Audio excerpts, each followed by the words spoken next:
नमस्कार। SPT news में आपका स्वागत है। पेश है 31 मार्च सुबह 6:15 राजस्थान की 15 बड़ी खबरों में। पश्चिमी विक्षोभ के कारण राजस्थान में लगातार बदलाव देखने को मिल रहा है। मौसम विज्ञान केंद्र जयपुर के अनुसार पश्चिमी विक्षोभ के प्रभाव में एक चक्रवाती परिसंचरण पश्चिमी राजस्थान और आसपास के क्षेत्र में स्थित है। एक ताजा पश्चिमी विक्षोभ के 3 अप्रैल से सक्रिय होने की संभावना है और 1-2 अप्रैल के दौरान अलग अलग स्थानों पर गरज के साथ बारिश हो सकती है और अधिकांश स्थानों पर शुष्क मौसम हो सकता है। 3 से 5 अप्रैल को एक और ताजा पश्चिमी विक्षोभ के सक्रिय होने के साथ राज्य के कई हिस्सों में गरज के साथ बौछारें पड़ने की संभावना है। राजस्थान के मुख्यमंत्री भजनलाल शर्मा ने सोमवार को मुख्यमंत्री निवास पर आयोजित कार्यक्रम में 1,22,000 आंगनबाड़ी कार्यकर्ताओं और सहायिकाओं के खाते में यूनिफॉर्म के लिए 1,000 रुपए डीबीटी के माध्यम से सीधे ट्रांसफर किए। इस मौके पर मुख्यमंत्री ने प्रधानमंत्री मातृवंदना योजना, लाडो प्रोत्साहन योजना और कालीबाई भील योजना के लाभार्थियों को भी चेक सौंपे। शर्मा ने कहा कि आंगनबाड़ी कार्यकर्ता नौनिहालों का पूरा ध्यान रखती है और वे इस भावी पीढ़ी की नींव को मजबूत कर राष्ट्र निर्माण में बड़ी भूमिका निभा रही है। उन्होंने कहा कि राजस्थान सरकार ने पिछले 2 वर्षों में आंगनबाड़ियों के सुदृढ़ीकरण के लिए कई निर्णय लिए हैं। पश्चिमी एशिया संकट के मद्देनजर तरह तरह की आशंकाओं और अटकलों को खारिज करते हुए सरकार ने कहा कि इस संकट के बावजूद देश में उर्वरकों, पेट्रोल, डीजल और एलपीजी का पर्याप्त भंडार है और वह स्थिति पर कड़ी नजर रखे हुए हैं। उर्वरक की उपलब्धता, उत्पादन, आयात और परिवहन की निरंतर निगरानी के लिए एक आकस्मिक वार रूम स्थापित किया गया है। सरकार ने आश्वासन दिया है कि पर्याप्त आपूर्ति बनाई रखी जाएगी और किसानों को घबराने की आवश्यकता नहीं है।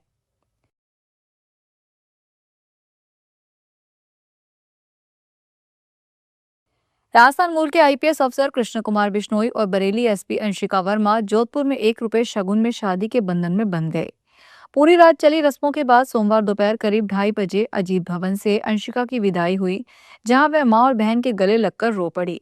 परिवार ने दहेज नहीं लिया और शादी को सादगी से पूरा किया गया। केके बिश्नोई के भाई भजन लाल ने बताया कि विदाई से पहले तिलक की रस्म में 1 रुपए का शगुन लिया गया। परिवार ने दहेज नहीं लिया और बेटी को ही सबसे बड़ा मानते हुए शादी की रस्म पूरी की गई। राजस्थान में सरकारी स्कूलों में शैक्षणिक सत्र 2026-27 इस वर्ष 1 अप्रैल से प्रारंभ होगा, जिसके लिए राज्य के सभी राजकीय विद्यालयों में प्रवेशोत्सव 2026 का आयोजन किया जा रहा है। मीडिया के अनुसार सत्रारंभ के साथ शिक्षारंभ के संदेश को मूर्त रूप देने के लिए सभी तैयारियां पूर्ण कर ली गई है तथा राज्य स्तर से लेकर विद्यालय स्तर तक व्यवस्थाओं के सुचारू संचालन के लिए आवश्यक दिशा निर्देश जारी किए जा चुके हैं। राजस्थान और हरियाणा के यात्रियों के लिए बड़ी खबर सामने आई है। दरअसल जयपुर रेवाड़ी रेलखंड पर यात्रा करने वाले यात्रियों के लिए जरूरी खबर यह है कि आने वाले दिनों में इस रूट की कई ट्रेनों से यात्रा करने वालों को परेशानी का सामना करना पड़ सकता है। अंडरपास निर्माण कार्य के कारण 9 और 10 मई को इस रूट की 18 ट्रेनों का संचालन प्रभावित होगा, जिसमें वंदे भारत और शताब्दी जैसी प्रमुख ट्रेनें शामिल है। मुख्य जनसंपर्क अधिकारी अमित सुदर्शन के अनुसार इस दौरान 2 ट्रेनें आंशिक रूप से रद्द रहेगी, जबकि 11 से अधिक ट्रेनों के मार्ग में परिवर्तन किया गया है। देश में रबी 2025-26 के लिए 119 लाख टन सरसों के उत्पादन का अनुमान है, जो 3.5% की बढ़त है।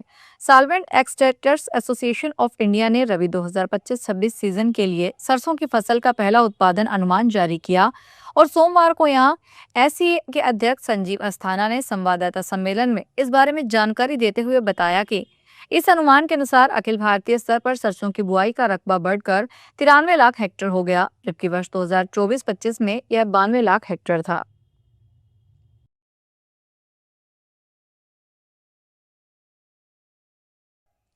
गर्मी चढ़ने व त्योहारी सीजन में नींबू के भाव पर चढ़ने लगे हैं।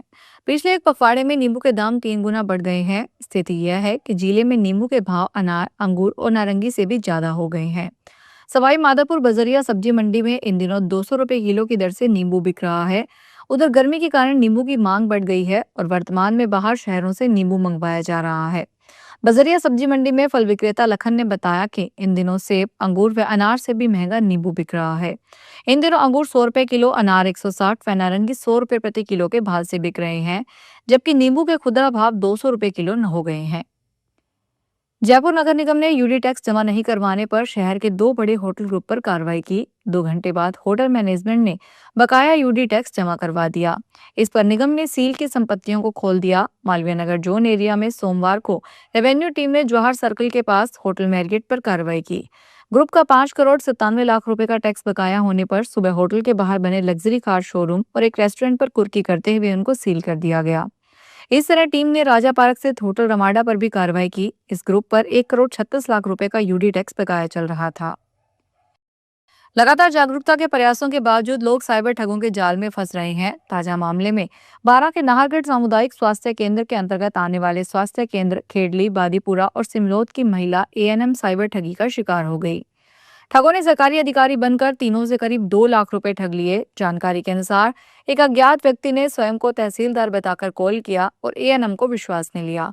उन्होंने बताया कि उनके स्वास्थ्य केंद्र पर लेड बाथ निर्माण के लिए राज्य के बजट स्वीकृत हुआ है, जो मार्च माह के अंतिम समय के चलते सीधे उनके बैंक खातों में ट्रांसफर किया जा रहा है। ईरान और अमेरिका के बीच बढ़ते तनाव के चलते भीलवाड़ा में भी गैस आपूर्ति ठप होने की अफवाह बनी हुई है।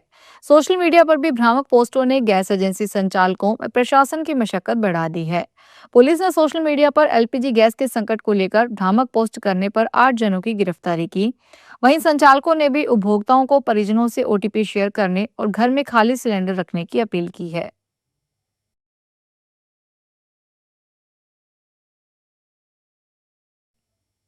दुबई में काम कर रहे झुंझुनू के पंचलंगी निवासी शाहरुख खान युद्ध जैसे हालात के बीच जान जोखिम में डालकर आखिरकार अपने वतन लौट आया। खौफनाक माहौल और लगातार हमलों के बीच रहकर लौटे शाहरुख ने जो हालात बताए, मानसिक तनाव इतना गहरा था कि वतन पहुंचते ही उसे अस्पताल में भर्ती होना पड़ा।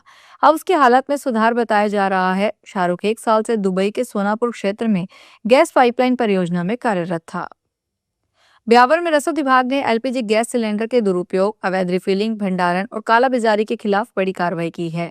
सोमवार को हुई इस कार्रवाई में विभाग ने शहर के विभिन्न स्थानों से कुल 25 वाणिज्यिक एलपीजी सिलेंडर जब्त किए।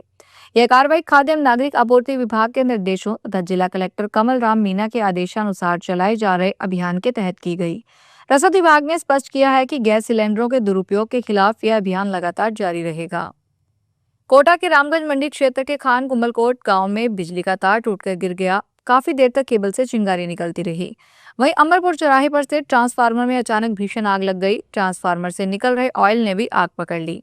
गांव में दहशत का माहौल बन गया है। स्थानीय लोगों ने बिजली विभाग को इसकी सूचना दी। इसके बाद सप्लाई बंद करवाई गई। मौके पर पहुंचकर मरम्मत कार्य शुरू किया गया।